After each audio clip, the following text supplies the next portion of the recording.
Merci, Monsieur le Président. Ma question s'adresse à Monsieur le Premier ministre. Hier, la presse s'est fait l'écho des résultats annoncés par les sociétés Pfizer et BioNTech concernant l'efficacité à 90% du vaccin contre la Covid-19. Si cette annonce suscite l'espoir, elle interroge quant à la préparation de notre pays sur la stratégie de vaccination. Très en amont, il faut souligner le manque d'ambition de notre pays sur la question de la recherche d'un vaccin. L'Allemagne a débloqué 627 millions d'euros en septembre dernier pour notamment soutenir BioNTech. Qu'en est-il des investissements de notre pays dans ce domaine ? Aujourd'hui, l'Union européenne, au nom de ses États membres, a commandé 200 millions de doses, avec une option pour 100 millions de plus, début septembre. L'Union comptant plus de 440 millions d'habitants, se pose la question de la répartition de ces premières doses entre les pays. Pouvez-vous, Monsieur le Ministre, nous indiquer le protocole décidé pour la répartition de ces vaccins entre les Européens ? Second point, celui de la stratégie de vaccination. Le 13 octobre, mon collègue Boris Vallaud vous interrogeait déjà. Alors que dès le 9 juillet, le Conseil scientifique rendait un avis intitulé « Proposition sur la stratégie de vaccination », vous nous indiquiez mi-octobre que tout était en cours de préparation.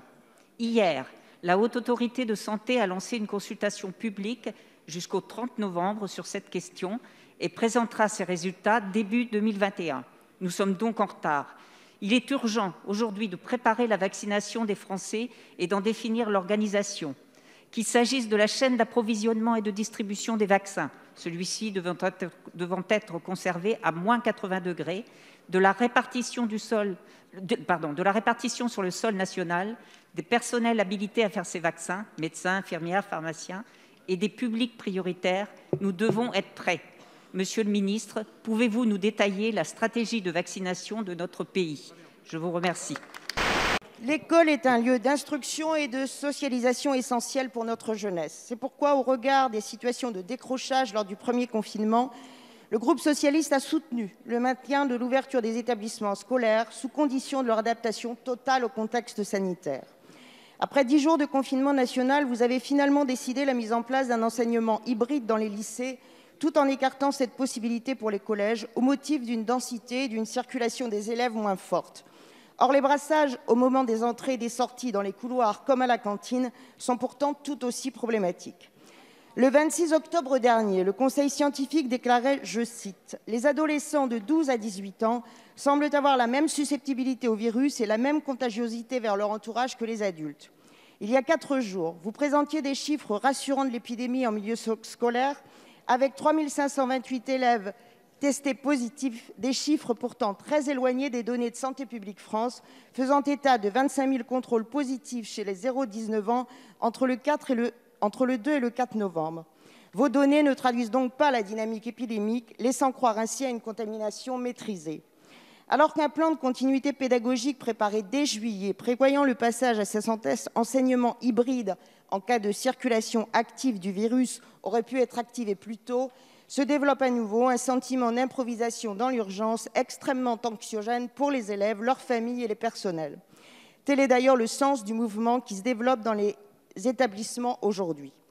Monsieur le ministre, que proposez-vous pour prendre en compte la situation au collège ? Au-delà, et au risque de me répéter depuis le printemps dernier, quels moyens humains et matériels allez-vous enfin déployer pour garantir une continuité pédagogique plus efficace que lors du premier confinement à tous les élèves ? Au-delà, que proposez-vous pour favoriser et sécuriser l'accès aux cantines, essentiel pour les enfants les plus défavorisés ? Merci, Monsieur le Président. Permettez-moi, en cette veille de commémoration de l'armistice, tout d'abord de saluer le fait que l'itinéraire vers le Panthéon de Maurice Genevoix soit passé par la crête des Éparges. Je le dis au nom de tous les élus des terres de Lorraine. Nous avons été très honorés par cet itinéraire-là. Nous voulions le dire ici.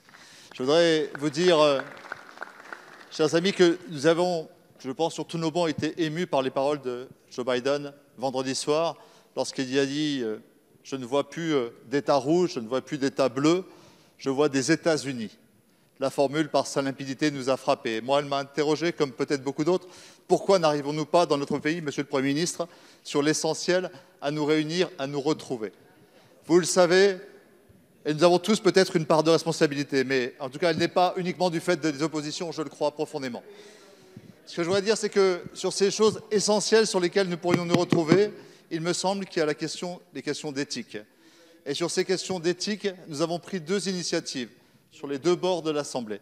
Il y a 6 mois, une question écrite sans réponse, comme tant d'autres, posait la question d'une saisine plus systémique du comité consultatif national d'éthique sur les questions de gestion de la pandémie. J'évoquais notamment la question de la priorisation des patients, la question des soins palliatifs et de leur culture en situation d'urgence. J'évoquais la question du traitement des corps et des rituels de deuil si chers à notre civilisation. Nous avons évoqué cette saisine et au même moment, 1 mois plus tard, il y a 5 mois, notre collègue Xavier Breton a proposé une proposition de loi qui allait dans le même sens et qui proposait une saisine systématique.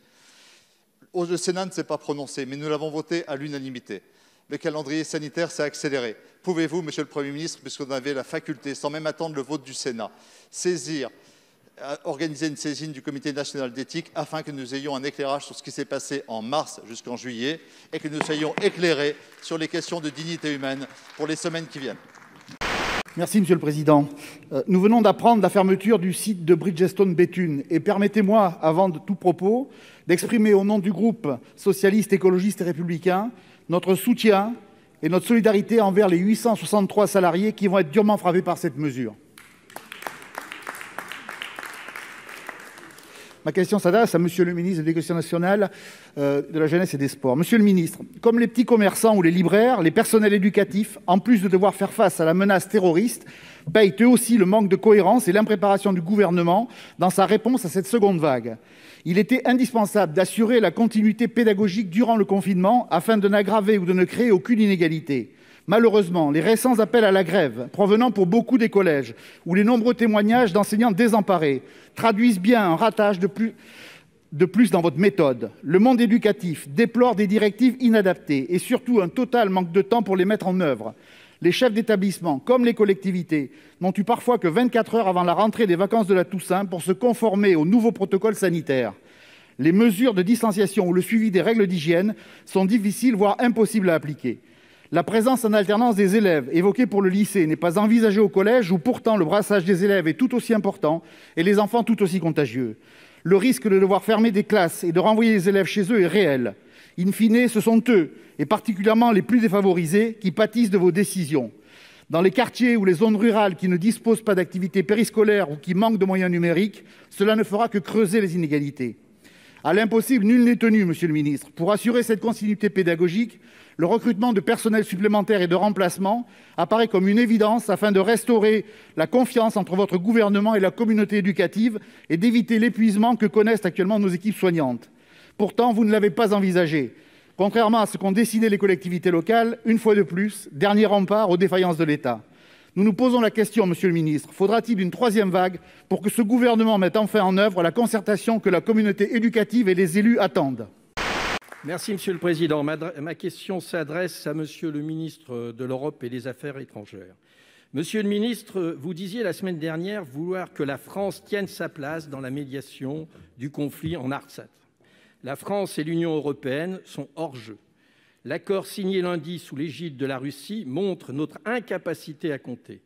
La communauté internationale, en ne s'opposant pas à cette irruption de la force militaire dans un conflit séculaire, renonce dans le COAS, mais aussi dans tout le Proche-Orient, à la possibilité d'une gestion diplomatique des conflits et à la protection des droits humains, laissant ainsi les mains libres aux ambitions de M. Erdogan. Ce conflit dit gelé a trouvé une issue par la force, la violence et la haine.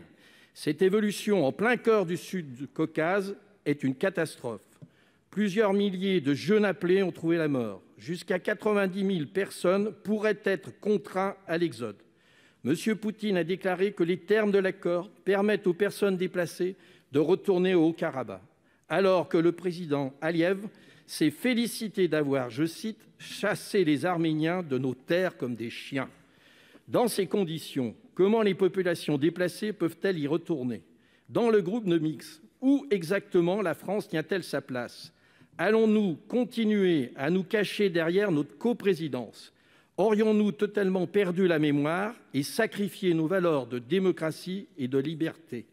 Qu'est-ce que votre gouvernement compte faire pour protéger les populations et garantir la stabilité de cette région?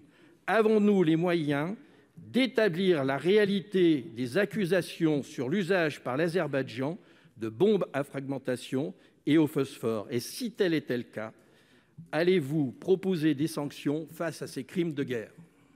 Merci, Monsieur le Président. Mesdames et Messieurs les ministres, mes chers collègues. Monsieur le Premier ministre, je m'adresse à vous concernant la situation du centre de transfusion sanguine de l'établissement français du sang de Guadeloupe et de Guyane. Il est interrégional. Mais mes propos concernent également Saint-Martin et Saint-Barthélemy, parce qu'ils sont également tributaires de cet établissement. Monsieur le Premier ministre, depuis quelque temps, il y a un turnover important des biologistes du laboratoire de l'établissement français du sang, 10, je vous dis bien 10 en 5 ans, sans qu'aucune cause n'ait été recherchée. Aujourd'hui, nous avons un laboratoire de l'établissement français du sang qui est accrédité, conforme, avec un personnel performant, diplômé, habilité, avec des équipements habilités également, conformes à la législation qui est en vigueur. Monsieur le Premier ministre, aujourd'hui, la direction nationale de l'établissement français du sang propose un plan de continuité des activités parce qu'il n'y aura pas, à partir du 1er décembre prochain, de biologistes, sauf la directrice qui va assurer toutes les fonctions, semble-t-il. Monsieur le ministre, le plan de continuité des activités proposé voudrait que l'ensemble d'études collectées en Guadeloupe arrivent ici dans l'Hexagone, 8000 km, 8 heures de vol, puis 3 heures en voiture pour arriver dans un autre laboratoire. Monsieur le Premier ministre, je vous demande de prendre toutes les mesures pour que cet établissement puisse fonctionner avec des recrutements de biologistes. 2 biologistes suffiront pour qu'il y ait un fonctionnement pertinent, cohérent par rapport aux besoins des différents patients, de la population de la Guadeloupe, de la Guyane, de Saint-Martin et de Saint-Barthélemy et de tous ceux qui nous visitent. Je vous remercie.